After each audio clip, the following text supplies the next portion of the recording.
선이야, 너무 놀라지 말고 들어. 며느리가 우리 보험회사에 와서 내 보험을 문의했어. 백화점 화장품 코너에서 박미정이 다급하게 속삭였습니다. 혼자 있을 때 절대 누군가 찾아와도 문 열지 마. 정말 위험해.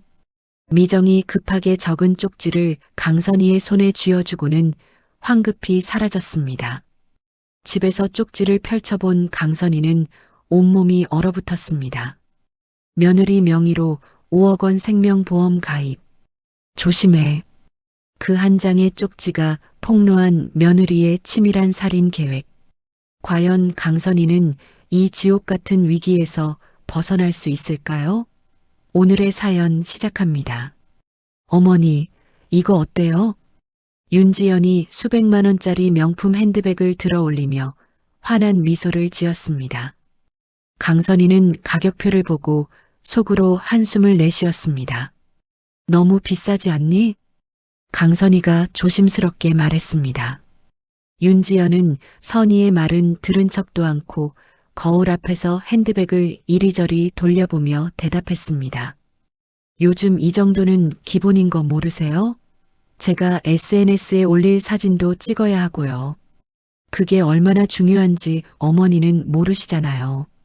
며느리의 화려한 차림새가 평소보다 더욱 눈에 띄었습니다. 윤지연은 머리부터 발끝까지 브랜드로 치장하고 나왔습니다. 강선희는 그런 며느리의 모습이 낯설면서도 부담스러웠습니다. 지연아, 우리 그냥 구경만 하고 가자. 여기까지 나왔는데 그냥 가면 어떡해요. 저는 오늘 신상백 SNS에 사진을 올려야 해요. 그러지 말고 어머니도 하나 사세요. 윤지연이 다른 매장으로 향하며 말했습니다. 강선희는 며느리를 따라가며 고개를 젓고 싶었지만 참았습니다. 화장품 코너에서 윤지연은 수십만 원짜리 크림 세트를 고르기 시작했습니다. 강선희는 멀리서 익숙한 얼굴을 발견했습니다. 미정아. 강선희가 반가운 마음에 손을 흔들었습니다. 박미정이 고개를 돌리더니 활짝 웃으며 다가왔습니다. 어머, 선희야. 웬일이야? 며느리랑 쇼핑하러 왔어. 지연아, 이리 와서 인사해. 강선희가 며느리를 부르자 마지못해 윤지연이 다가왔습니다. 안녕하세요. 윤지연이에요. 윤지연이 귀찮은 듯 눈도 돌리지 않고 건성으로 인사를 했습니다. 그런 며느리를 박미정이 뚫어져라 바라보더니 표정이 급작스럽게 굳어졌습니다. 강선희는 미정의 변화를 놓치지 않았습니다. 어머, 반가워요. 박미정이 어색하게 웃으며 말했습니다.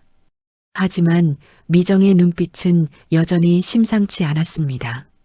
화장실 좀 다녀올게요. 윤지연이 자리를 비우자 박미정이 다급하게 강선희에게 다가왔습니다. 선희야, 혹시 최근에 보험 가입한 적 있어? 무슨 보험? 나는 남편 보험으로도 충분해. 강선희의 대답에 박미정의 얼굴이 창백해졌습니다. 미정은 주변을 두리번거리더니 조심스럽게 속삭였습니다. 선희야, 너무 놀라지 말고 들어. 며느리가 우리 보험회사에 와서 내 보험을 문의했어.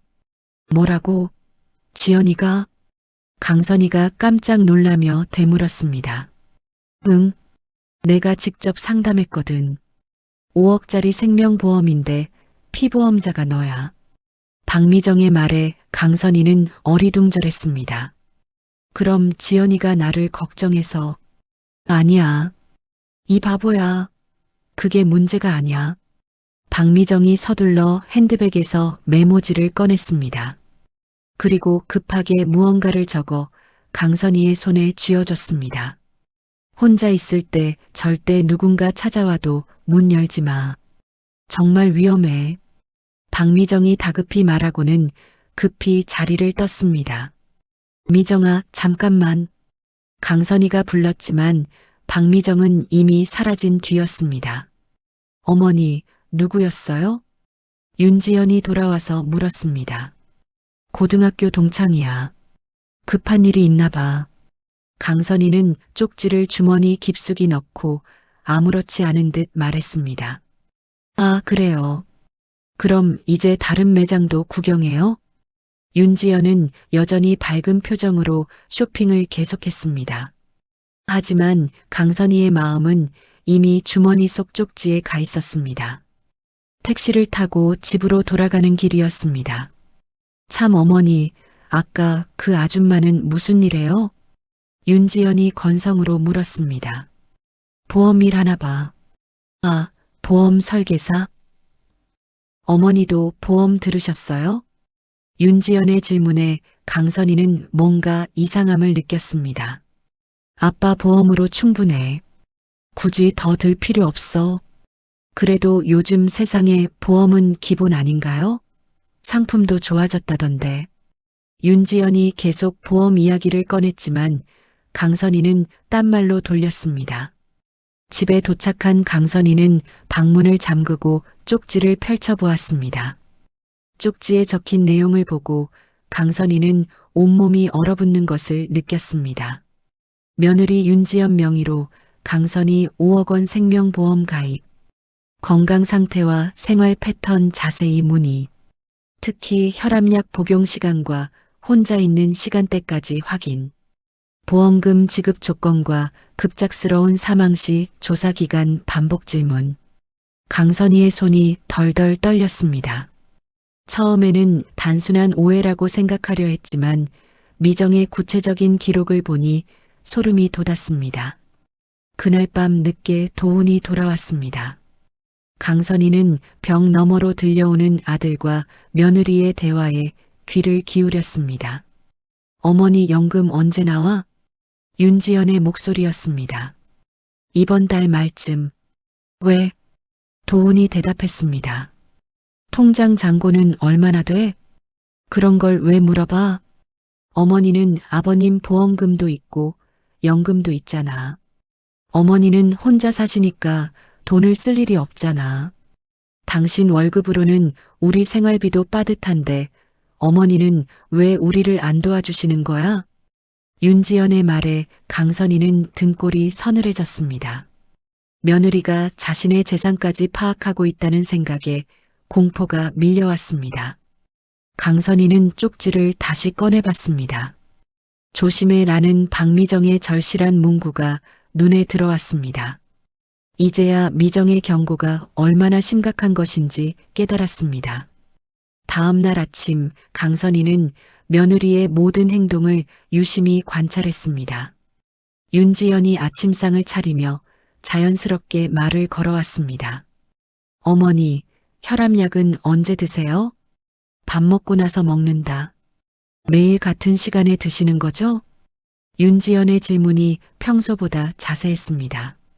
강선희는 쪽지의 내용을 떠올리며 경계심을 가졌습니다. 왜 그런 걸 물어보니? 건강관리를 잘하셔야 하니까요. 제가 챙겨드릴게요. 윤지연이 다정하게 웃었지만 강선희는 그 미소가 어색하게 느껴졌습니다. 오늘 어디 나가세요? 윤지연이 또다시 물었습니다. 은행 좀 갔다 올까 해. 몇 시쯤 가세요? 제가 함께 갈까요? 혼자 갈 수 있어.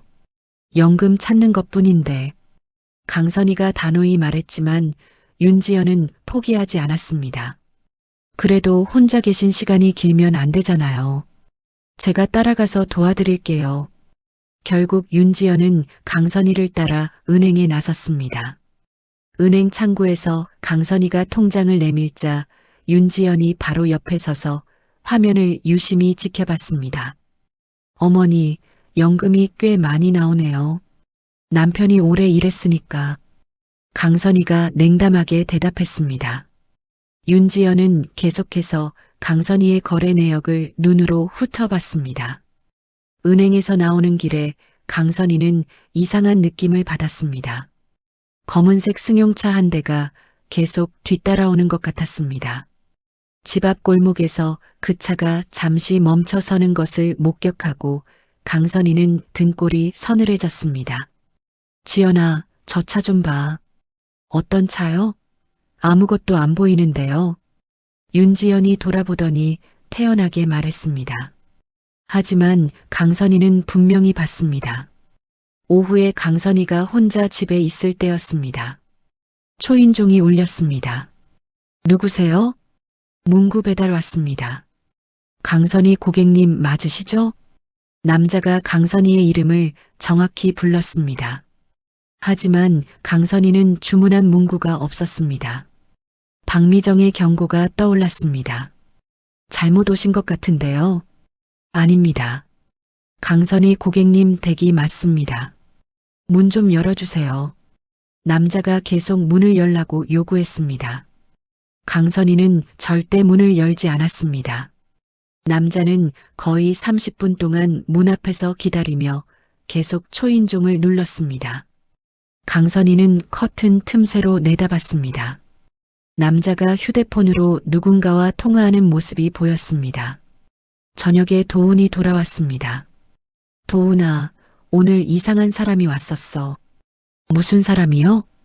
문구 배달이라고 하는데 내가 주문한 적도 없고 30분이나 기다렸어.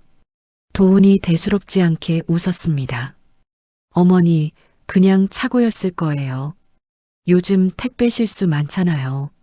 아니야. 분명 내 이름을 정확히 불렀어. 어머니가 너무 예민해지신 것 아닌가요? 도훈이 오히려 어머니를 타일렀습니다. 그런데 지연이는 어디 갔니? 친구들이랑 저녁 먹는다고 나갔어요. 윤지연은 그날 이후로 더욱 적극적으로 행동하기 시작했습니다. SNS에 시어머니와의 다정한 모습을 계속 올렸습니다. 어머니, 같이 사진 찍어요. 윤지연이 스마트폰을 들고 다가왔습니다. 사진은 왜? 제가 효부라는 걸 보여드리고 싶어서요. 윤지연이 강선이의 어깨에 팔을 두르고 환하게 웃었습니다. 하지만 강선이는 그 웃음이 가짜처럼 느껴졌습니다. 며칠 후 택배가 도착했습니다. 어머니께서 주문하신 건강보조식품이에요. 윤지연이 상자를 받으며 말했습니다. 내가 언제 그런 걸 주문했니? 제가 어머니 건강 생각해서 주문한 거예요. 좋은 비타민이랑 영양제예요. 윤지연이 택배 상자를 자신의 방으로 가져갔습니다. 강선이는 왜 며느리가 직접 받는지 의아했습니다. 어느 날 윤지연이 화장실에 간 사이 강선이는 우연히 며느리의 휴대폰을 보게 되었습니다.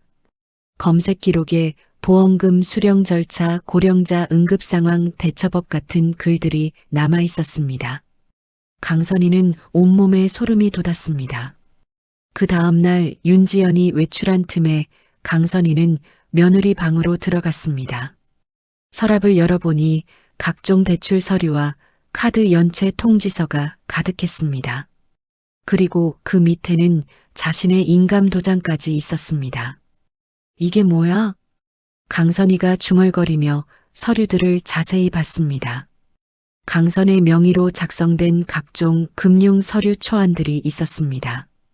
심지어 유언장 양식까지 프린트되어 있었습니다. 연체 통지서들을 살펴본 강선이는 경악했습니다.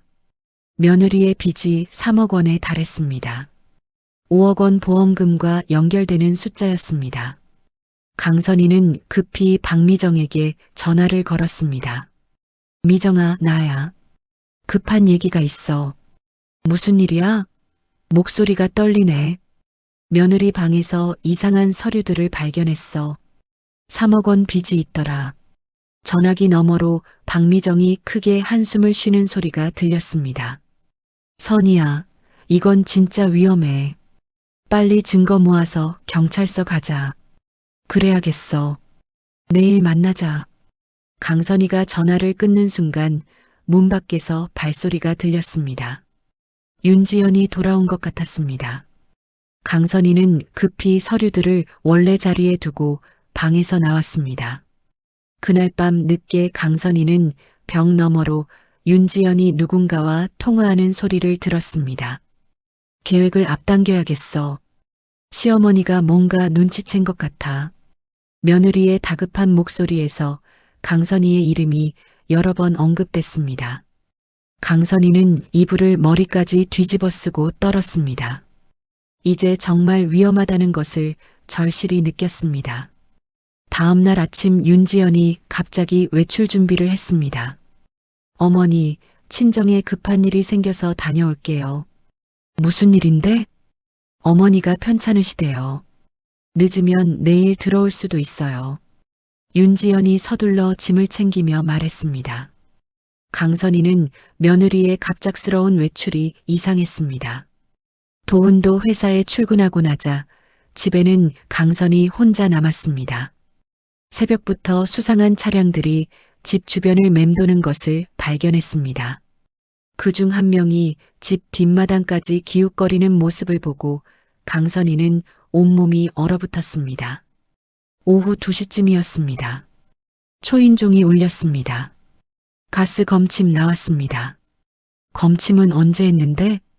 강선희가 문 너머로 물었습니다. 정기 점검입니다. 문 좀 열어주세요. 검침표 밑으로 넣어주세요. 아닙니다. 직접 확인해야 해요. 가스 누출 위험이 있어서요. 남자의 목소리가 점점 거칠어졌습니다. 강선희는 즉시 112에 전화를 걸었습니다. 여보세요, 경찰서죠?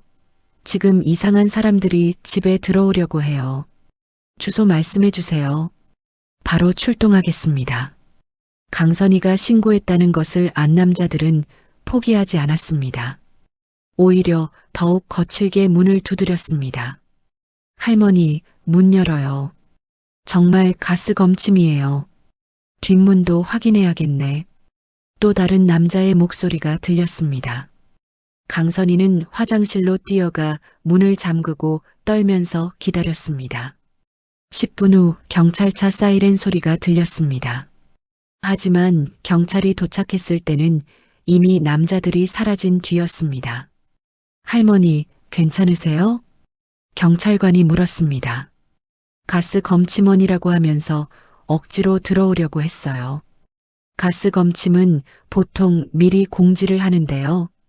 단순한 주거 침입 시도인 것 같습니다. 경찰관이 대수롭지 않게 말했습니다. 아니에요. 이건 우리 며느리와 관련이 있어요. 강선희가 박미정이 준 쪽지와 며느리 방에서 발견한 서류들을 꺼냈습니다. 이런 건 가족 간의 문제라서요. 민사소송을 권해드려요. 경찰관은 별로 관심을 보이지 않았습니다. 저녁에 도훈이 돌아왔습니다. 어머니, 무슨 일이 있었다고 경찰서에서 연락이 왔는데요? 도훈아, 정말 위험한 일이 일어나고 있어. 강선희가 하루 종일 겪은 일을 자세히 말했습니다. 도훈의 표정이 점점 심각해졌습니다. 정말이에요? 지연이가 그런 일을? 응. 이 서류들 좀 봐. 강선희가 며느리 방에서 가져온 서류들을 보여줬습니다. 도훈이 서류들을 훑어보더니 얼굴이 하얗게 질렸습니다. 이건 정말 심각하네요. 그때 도훈의 휴대폰이 울렸습니다. 여보세요? 아, 민수야. 도훈의 회사 동료였습니다. 뭐라고? 우리 와이프가?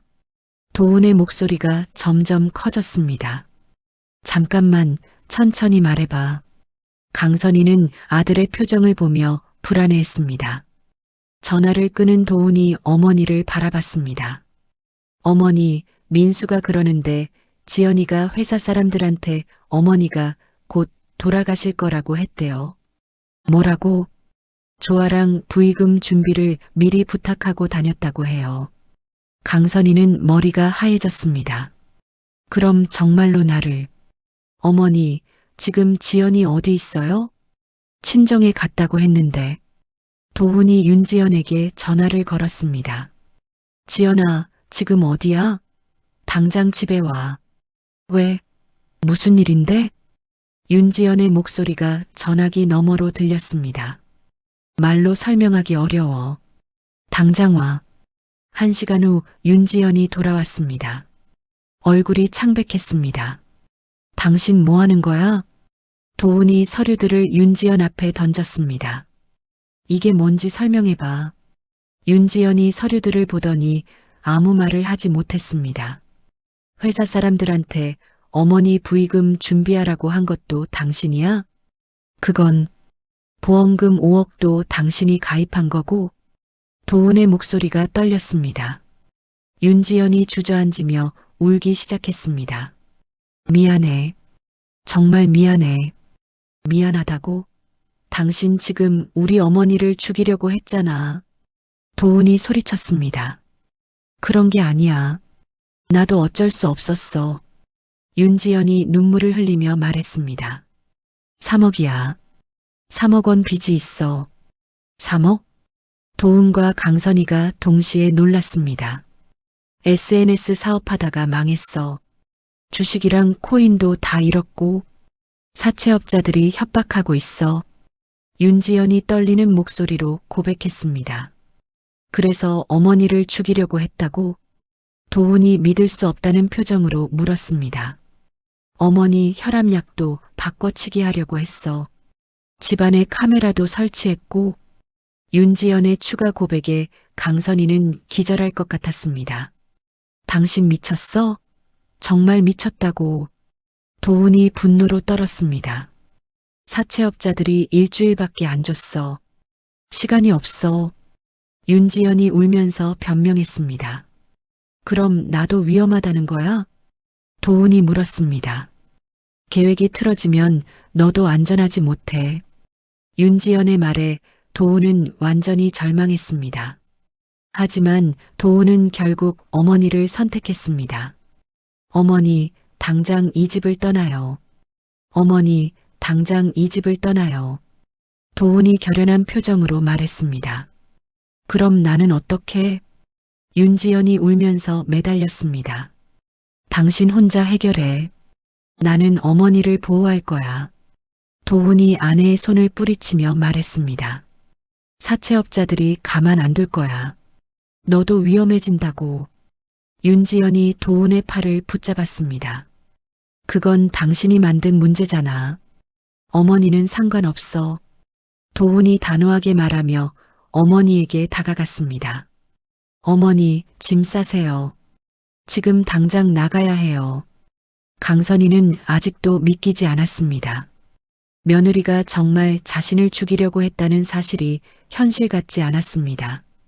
도훈아, 정말 지연이가 나를? 네, 어머니. 증거가 다 있잖아요.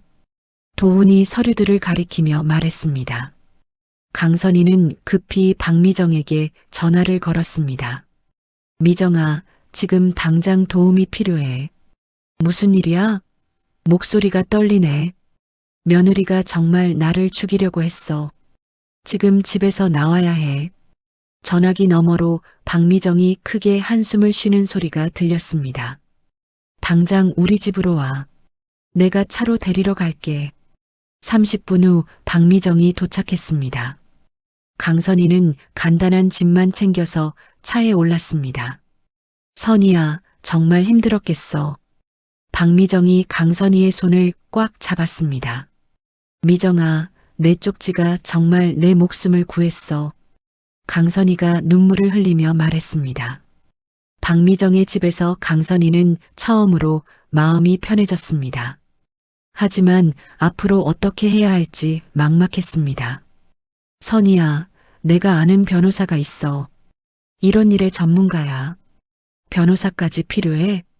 당연하지. 이건 단순한 가족 문제가 아니야. 살인 미수라고. 박미정의 말에 강선이는 더욱 현실을 깨달았습니다. 다음 날 박미정과 함께 변호사 사무실을 찾았습니다. 어르신, 이런 사건을 여러 번 봤습니다. 정말 심각한 범죄예요. 변호사가 서류들을 검토하며 말했습니다. 보험 사기 미수는 물론이고 살인모의 혐의까지 적용될 수 있어요. 정말요? 강선이가 놀라며 물었습니다. 네. 비슷한 사례들이 많아요. 실제로 실행되기 전에 발견된 게 정말 다행이에요. 변호사가 다른 사건 파일들을 보여주며 설명했습니다. 강선이는 자신이 얼마나 위험한 상황에 있었는지 새삼 깨달았습니다. 그럼 어떻게 해야 하나요? 즉시 정식 고발을 해야 합니다. 경찰이 제대로 수사하도록요. 변호사가 고발장을 작성하기 시작했습니다. 한편 도우는 회사에 휴직계를 냈습니다. 부장님, 급한 가정사가 생겼습니다. 무슨 일인가? 어머니 일인데. 자세한 말씀은 어려워요. 도훈이 어려운 표정으로 말했습니다. 집에서는 윤지연이 하루 종일 울고 있었습니다. 휴대폰이 계속 울렸지만 받지 않았습니다. 사채업자들의 전화였습니다. 빨리 돈 구해와. 시간 없어. 무서운 남자의 목소리가 메시지로 남겨졌습니다. 윤지연은 절망에 빠졌습니다. 남편도 시어머니도 모두 자신을 등졌습니다. 이제 정말 끝이구나. 윤지연이 중얼거렸습니다. 그때 도훈이 집에 들어왔습니다. 지연아, 내일 이혼 신청하러 가자. 뭐라고? 윤지연이 깜짝 놀라며 일어났습니다. 더 이상 같이 살 수 없어. 당신이 한 일을 어떻게 용서해? 도훈아, 제발. 한 번만 기회를 줘. 윤지연이 도훈의 앞에 무릎을 꿇었습니다. 안 돼. 어머니가 얼마나 무서웠겠어. 당신 때문에 집에도 못 계시잖아. 도훈이 냉정하게 말했습니다. 그럼 사채업자들은 어떻게? 나 정말 죽을 수도 있어. 그건 당신 문제야. 내가 왜 책임져? 도훈이 돌아서며 말했습니다. 한편 박미정은 보험회사 동료들에게 도움을 요청했습니다. 윤지연이 가입할 때 뭔가 이상한 점 없었어? 있었지. 너무 자세히 물어보더라. 동료가 기억을 되살리며 말했습니다. 어떤 걸? 보험금이 언제 나오는지, 조사는 얼마나 걸리는지, 그것 좀 정리해서 서류로 만들어줘. 증거가 필요해. 박미정이 부탁했습니다. 변호사 사무실에서 고발장이 완성되었습니다. 보험 사기 미수, 살인모해, 주거침입 교사 혐의로 고발합니다. 변호사가 고발장을 들어보이며 말했습니다. 이제 경찰이 제대로 수사할 거예요. 강선희는 처음으로 희망을 느꼈습니다. 누군가 자신을 도와준다는 것이 이렇게 고마울 줄 몰랐습니다. 미정아, 정말 고마워. 내가 아니었으면 어떻게 됐을까? 선희야, 이제 끝까지 가자. 내가 당한 일을 다른 사람은 당하면 안 돼. 박미정이 강선희의 손을 꽉 잡았습니다. 도훈도 어머니를 찾아왔습니다.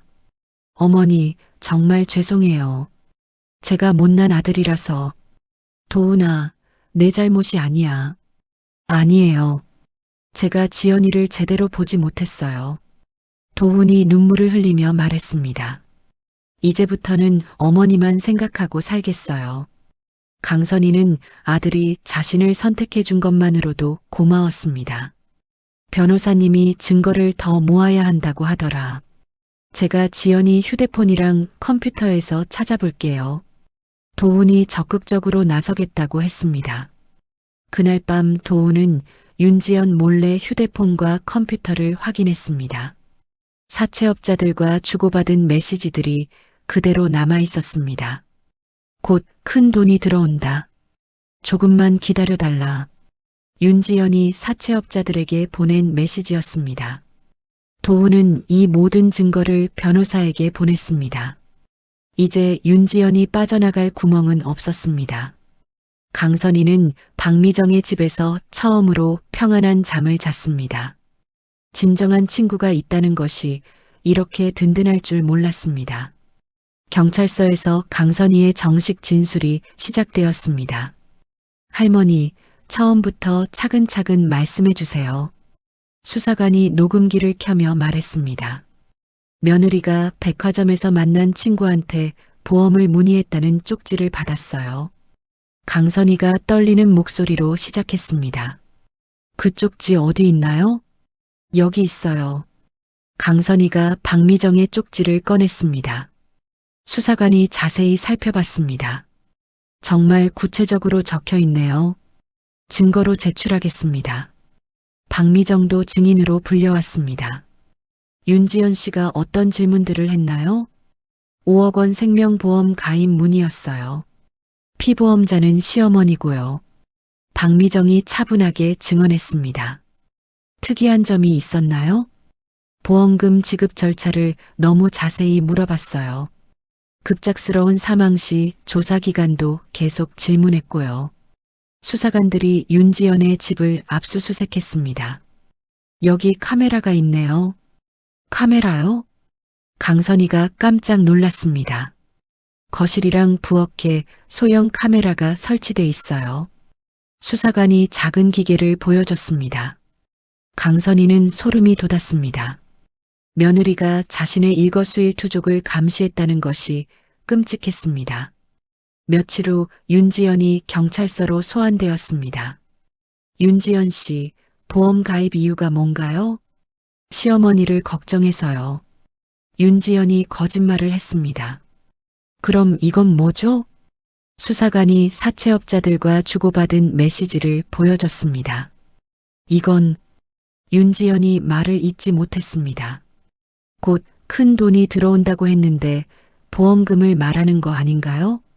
수사관의 추궁에 윤지연은 아무 말도 할 수 없었습니다.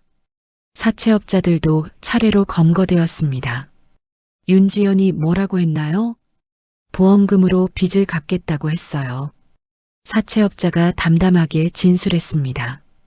얼마나 빌려줬나요? 3억 원이요. 이자 포함하면 4억이 넘어요. 윤지연의 계획이 얼마나 구체적이었는지 드러났습니다. 수사 과정에서 윤지연의 과거 연인들도 나타났습니다. 저도 비슷한 일을 당했어요. 윤지연의 전 남자친구가 증언했습니다. 어떤 일을요? 제 명의로 대출받으려고 했어요. 저도 모르게요. 상습적인 범행 패턴이 드러났습니다. 재판이 시작되었습니다. 강선희는 법정에서 피해자 진술을 했습니다. 정말 무서웠어요. 내 며느리가 나를 죽이려고 했다니. 강선희의 목소리가 떨렸습니다. 도은도 증언대에 섰습니다.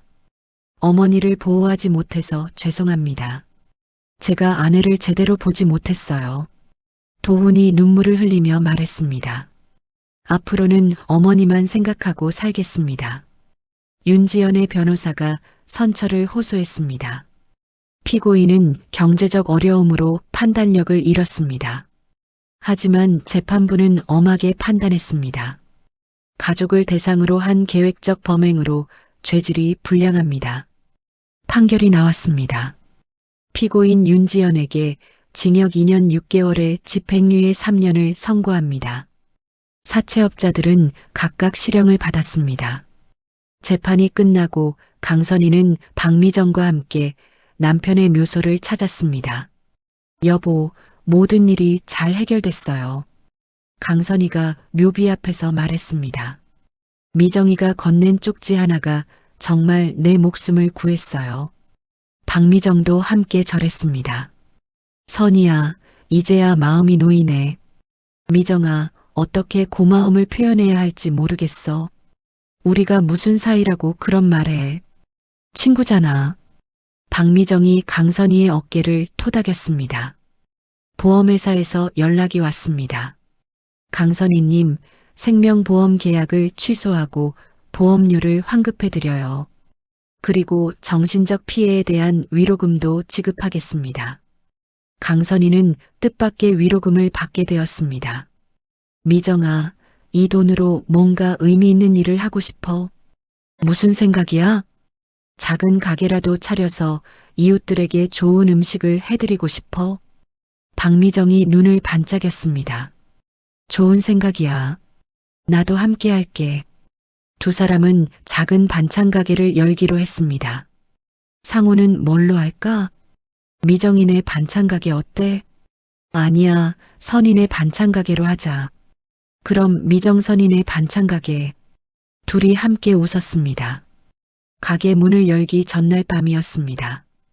미정아, 정말 꿈만 같아. 맞아. 이렇게 새로운 시작을 하게 될 줄 몰랐어. 그 끔찍한 일이 오히려 내 인생을 바꿔놨네. 강선이가 감회에 젖어 말했습니다. 개업 첫날 많은 이웃들이 찾아왔습니다. 할머니, 반찬 정말 맛있어요. 고마워. 자주 와. 강선이가 환하게 웃으며 말했습니다. 도훈도 퇴근 후 가게에 들렀습니다.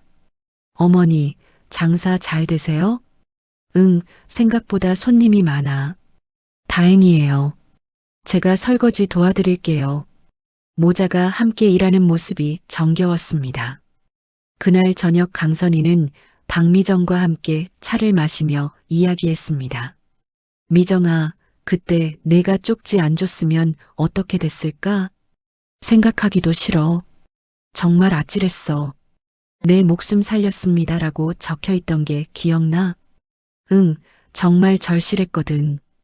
이제는 내가 다른 사람들을 도와야겠어. 강선이가 결심에 찬 표정으로 말했습니다. 어떻게? 비슷한 일 당하는 사람들에게 조언해주고 싶어?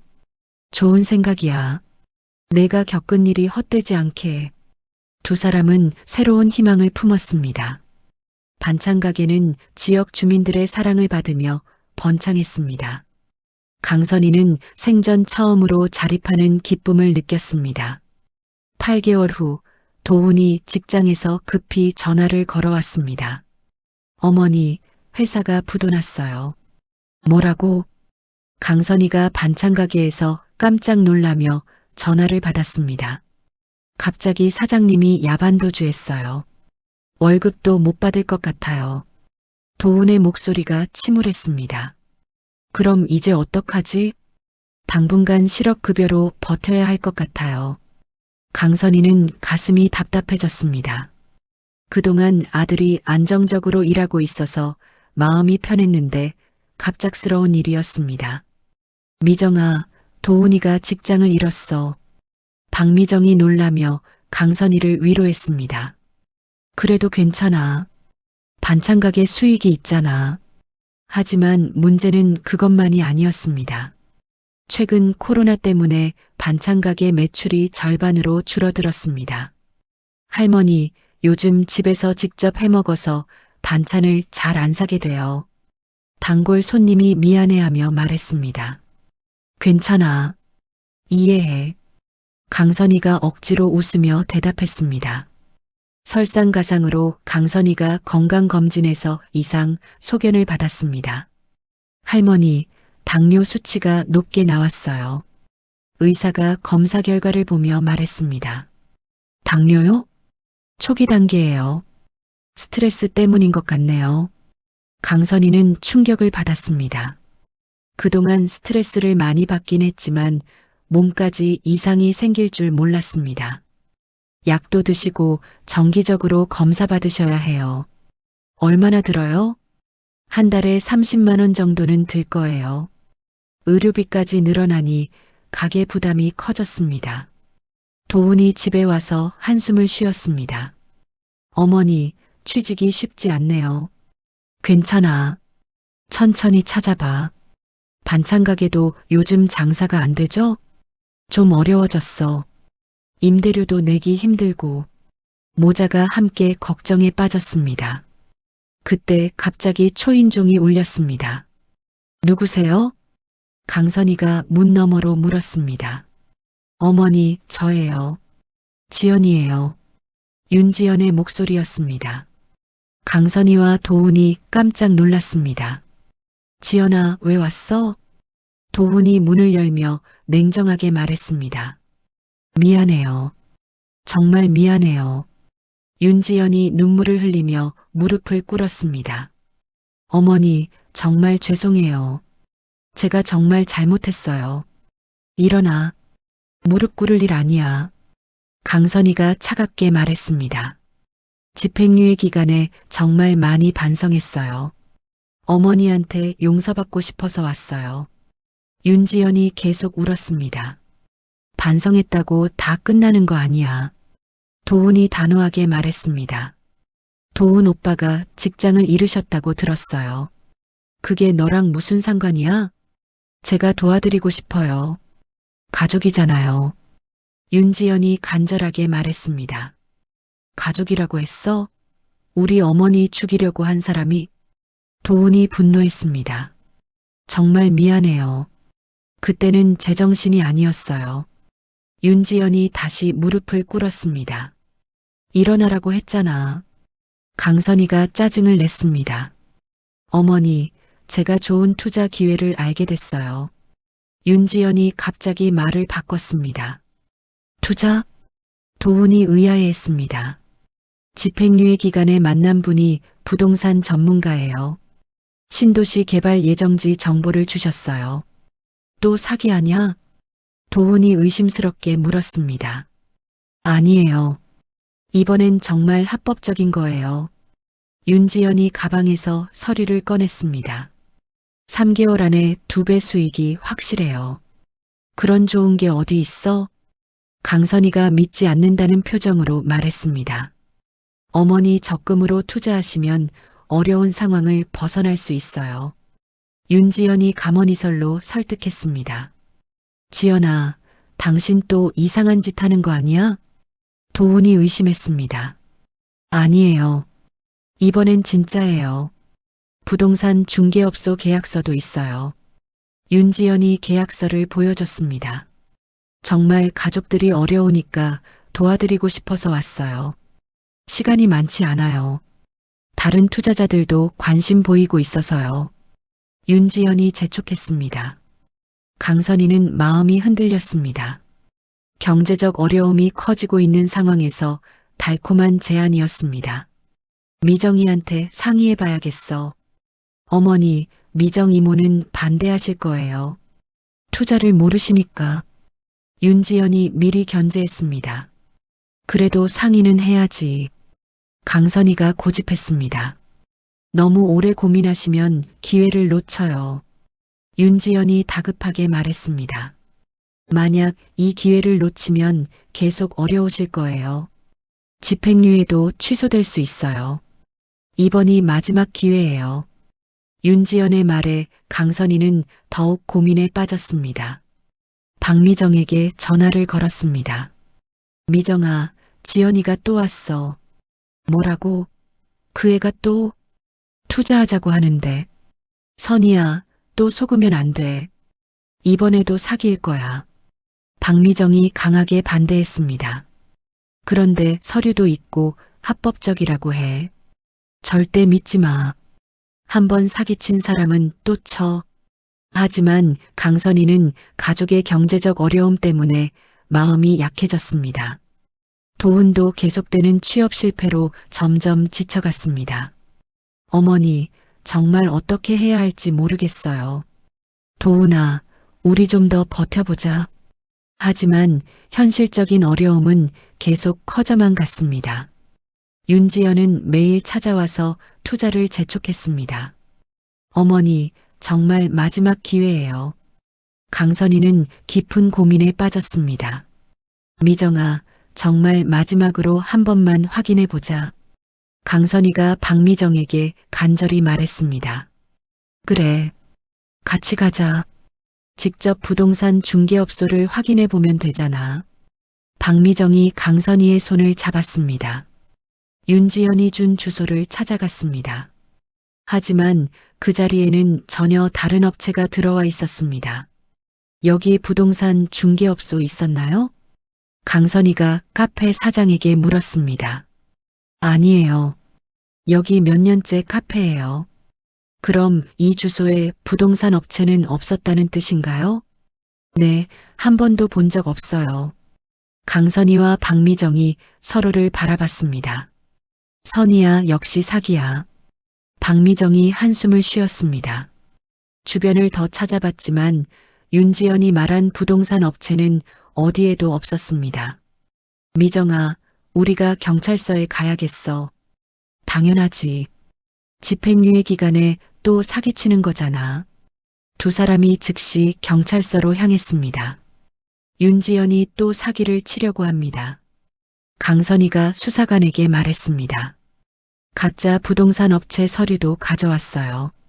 박미정이 윤지연이 준 서류들을 내밀었습니다. 집행유예 위반이네요. 즉시 구속영장 신청하겠습니다. 수사관이 심각하게 말했습니다. 그날 저녁 윤지연이 연행되었습니다. 어머니, 정말 미안해요. 윤지연이 수갑을 찬 채로 소리쳤습니다. 이번엔 진짜였어요. 하지만 아무도 믿지 않았습니다. 도훈아, 이번엔 정말 끝이야. 강선이가 아들에게 말했습니다. 네, 어머니. 완전히 이혼할 거예요. 도훈이 결연하게 대답했습니다. 수사 과정에서 윤지연의 새로운 범죄가 드러났습니다. 집행유예 기간에 다단계 사기 조직에 가담했습니다. 수사관이 설명했습니다. 집행유예자들을 이용해서 가족들을 속이는 수법이에요. 정말 악질적이네요. 강선이가 분노했습니다. 며칠 후 강선이는 병원에서 좋은 소식을 들었습니다. 할머니, 당뇨가 초기라서 식단 조절만 잘하면 돼요. 의사가 웃으며 말했습니다. 약은 안 먹어도 되나요? 일단 3개월 식이요법으로 해보세요. 강선이는 안도했습니다. 생각보다 심각하지 않아서 다행이었습니다. 반찬가게 위기도 뜻밖의 해결되었습니다. 박미정이 지역 커뮤니티에 강선이의 사연을 알렸습니다. 우리 동네에 이런 일이 있었어요. 박미정이 온라인에 글을 올렸습니다. 며느리한테 당할 뻔한 할머니가 반찬가게 하고 계세요. 글이 퍼지면서 많은 사람들이 관심을 가졌습니다. 할머니, 반찬 주문할게요.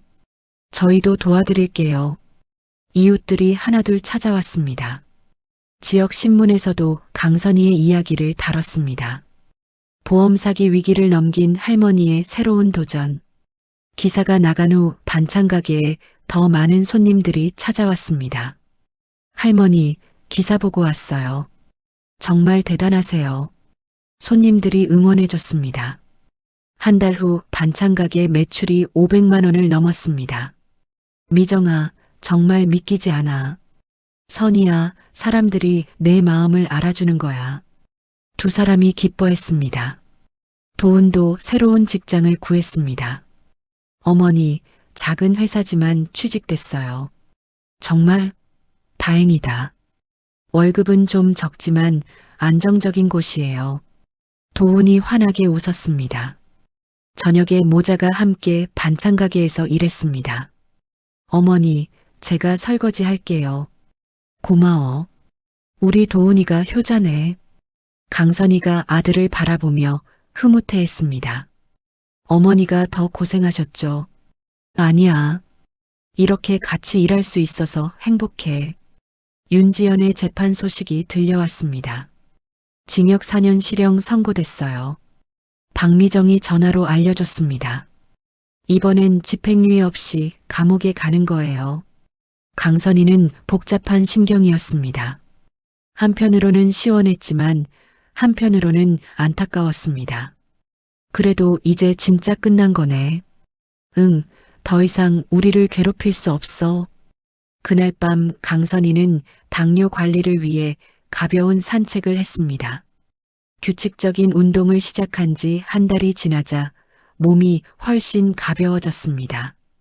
선이야, 얼굴이 좋아졌네. 응, 몸도 가벼워지고. 다행이야. 건강이 최고지. 박미정이 함께 걸으며 말했습니다. 미정아, 정말 내가 아니었으면 어떻게 됐을까? 그런 말하지 마. 우리 진짜 친구잖아. 그때 쪽지에 적었던 말 기억나? 내 목숨 살렸습니다. 응, 정말 그랬어. 강선이가 감사한 마음으로 말했습니다. 한 달 후 지역 주민센터에서 연락이 왔습니다. 강선이 할머니, 고령자 보험 사기 예방 교육 강사를 해주세요. 제가요? 할머니의 경험담이 다른 어르신들에게 큰 도움이 될 거예요. 강선이는 기꺼이 수락했습니다. 미정아, 이제 내가 다른 사람들을 도울 수 있게 됐어. 정말 좋은 일이야. 내 경험이 헛되지 않는 거야. 강선이는 새로운 삶의 목표를 찾았습니다. 이제는 자신이 당한 일을 다른 사람들이 당하지 않도록 도와주는 것이었습니다. 반찬 가게도 안정적으로 운영되고 있고 도훈도 새 직장에 적응하고 있었습니다. 강선희는 처음으로 진정한 평안을 느꼈습니다. 두 번째 재판이 열렸습니다. 강선희는 이번에도 당당하게 법정에 섰습니다. 피고인은 집행유예 기간 중에도 전혀 반성하지 않고 재범을 저질렀습니다. 검사가 엄중한 처벌을 요구했습니다. 가족을 대상으로 한 상습적 사기 행위는 용납할 수 없습니다. 재판부도 강경한 입장이었습니다. 피고인 윤지연에게 징역 4년을 선고합니다. 이번에는 집행유예 없이 실형이었습니다. 윤지연은 고개를 떨어뜨린 채 법정을 떠났습니다. 재판이 끝난 후 강선희와 도훈이 함께 나왔습니다. 어머니, 이제 정말 끝났어요. 응, 이제 마음 놓고 살 수 있겠어. 도훈의 이혼도 확정되었습니다. 어머니, 우리 새 집으로 이사 가요. 새 집? 네, 반찬가게 가까운 곳에 작은 아파트 구했어요. 강선희는 기뻤습니다. 아들과 함께 새로운 시작을 할 수 있다는 것이 행복했습니다. 새 집은 반찬가게에서 걸어서 5분 거리였습니다. 어머니, 이제 출퇴근이 편하시겠어요. 그러게, 정말 좋은 곳이네. 모자가 함께 집을 꾸며나갔습니다. 몇 달 후 반찬가게가 더욱 번창했습니다. 미정아, 손님이 너무 많아서 자리가 부족해. 그러게, 식당으로 확장할까? 정말? 응, 내 손맛이 너무 좋으니까. 두 사람이 식당 확장을 결정했습니다. 식당에서는 강선희의 정성이 담긴 한식 정식을 제공했습니다. 할머니, 이 김치찌개 정말 맛있어요. 고마워. 자주 와. 어머니가 직접 만드신 거예요? 응, 50년 동안 해온 손맛이야. 손님들이 강선희의 음식을 사랑했습니다. 한 달 수익이 800만 원까지 올랐습니다. 선희야, 정말 대박이야. 꿈만 같아. 이 나이에 이런 일이 생길 줄 몰랐어. 박미정도 함께 기뻐했습니다. 도훈도 새 직장에서 좋은 성과를 내고 있었습니다. 어머니, 부장님이 저를 칭찬하셨어요. 정말? 우리 도훈이 잘하고 있네. 성실하게 일한다고 인정해 주시더라고요. 도훈이 자신감을 찾았습니다. 어느 날 강선희는 특별한 액자를 식당에 걸었습니다. 박미정이 건넨 그 쪽지였습니다. 손님들이 궁금해하시겠어. 그럼 이야기해줘야지. 서로 돌보는 게 얼마나 중요한지. 내 목숨 살렸습니다라는 문구가 식당의 상징이 되었습니다. 많은 손님들이 그 이야기를 듣고 감동받았습니다. 할머니, 정말 대단한 경험을 하셨네요. 사람은 서로 도와야 해. 혼자서는 살 수 없어. 강선희가 손님들에게 말했습니다. 고령자 보험 사기 예방 교육도 성황리에 진행되었습니다. 여러분, 가족이라고 해서 무조건 믿으면 안 됩니다. 강선희가 100여 명의 어르신들 앞에서 강의했습니다. 제 경험을 들려드릴게요. 생생한 실제 경험담에 어르신들이 집중했습니다. 정말 무서운 일이네요. 저희도 조심해야겠어요. 어르신들이 교육 효과를 실감했습니다. 1년 후 강선희와 박미정은 새로운 도전을 시작했습니다. 선희야, 독거노인분들 급식 봉사 어때? 좋은 생각이야. 우리가 받은 도움을 돌려줘야지. 매주 화요일과 목요일에 무료 급식을 제공했습니다. 할머니, 고맙습니다. 천만에요. 맛있게 드세요. 혼자 사는 어르신들이 식당을 찾았습니다. 지역 자원봉사자들도 함께 참여했습니다. 할머니들 진짜 대단하세요. 우리도 도와드릴게요. 젊은 자원봉사자들이 설거지와 청소를 도왔습니다. 강선희의 건강도 완전히 회복되었습니다. 할머니, 당뇨 수치가 정상이에요. 의사가 웃으며 말했습니다. 혈압도 안정적이고요. 규칙적인 생활과 적절한 운동 덕분이었습니다. 미정아, 몸이 예전보다 더 좋아진 것 같아. 맞아. 얼굴도 훨씬 밝아졌어. 두 사람이 함께 웃었습니다. 시청에서도 강선희의 활동을 높이 평가했습니다. 할머니 덕분에 보험 사기 신고가 늘었어요. 많은 어르신들이 도움을 받고 계세요. 강선희는 보람을 느꼈습니다. 어느 날 뜻밖의 편지가 도착했습니다. 윤지연이 감옥에서 보낸 것이었습니다. 어머니, 정말 죄송합니다. 진심으로 반성하고 있습니다. 도훈이 편지를 읽어주었습니다. 출소 후에는 꼭 찾아뵙고 사죄드리겠습니다. 강선희는 복잡한 마음이었습니다. 어머니, 어떻게 생각하세요? 글쎄, 진짜 반성하는 것 같기도 하고, 용서하실 거예요? 시간이 지나봐야 알겠어. 강선희가 신중하게 대답했습니다. 남편의 사주기 제삿날이 다가왔습니다. 강선희와 도훈, 박미정이 함께 묘소를 찾았습니다. 여보, 정말 많은 일이 있었어요. 강선희가 묘비 앞에서 말했습니다. 당신이 남겨주신 것들로 이렇게 행복하게 살고 있어요. 다른 사람들에게도 도움을 주면서 살고 있고요. 도훈도 함께 절했습니다. 아빠, 저도 이제 제대로 된 아들이 됐어요. 박미정이 강선희의 손을 잡았습니다. 선희야, 내 남편분도 하늘에서 기뻐하실 거야. 강선희가 묘소를 바라보며 미소를 지었습니다. 미정이가 건넨 그 쪽지 하나가 정말 내 목숨을 살렸어. 그리고 이제는 내가 다른 사람들의 목숨을 구하는 일을 하고 있어. 강선희의 목소리에 진정한 평안이 느껴졌습니다. 집으로 돌아가는 길에 세 사람이 함께 걸었습니다. 어머니, 내일 또 강의 있으시죠? 응, 이번엔 다른 지역에서 요청이 왔어. 정말 바쁘시네요. 도훈이 웃으며 말했습니다. 바쁜 게 좋아. 내가 누군가에게 도움이 된다는 게 행복해. 강선희가 환하게 웃었습니다. 식당에 도착해서 내 목숨 살렸습니다. 쪽지를 다시 바라봤습니다. 미정아, 그때 정말 고마웠어. 선희야, 우리 진짜 운명적인 친구인 것 같아. 두 사람이 손을 꽉 잡았습니다. 저녁 무렵 마지막 손님을 배웅하며 강선희가 말했습니다. 오늘도 감사한 하루였네.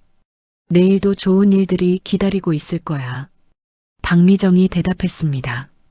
강선희는 창밖을 바라보며 깊은 만족감을 느꼈습니다. 파란만장했던 지난 시간들이 모두 의미 있는 경험이 되었습니다.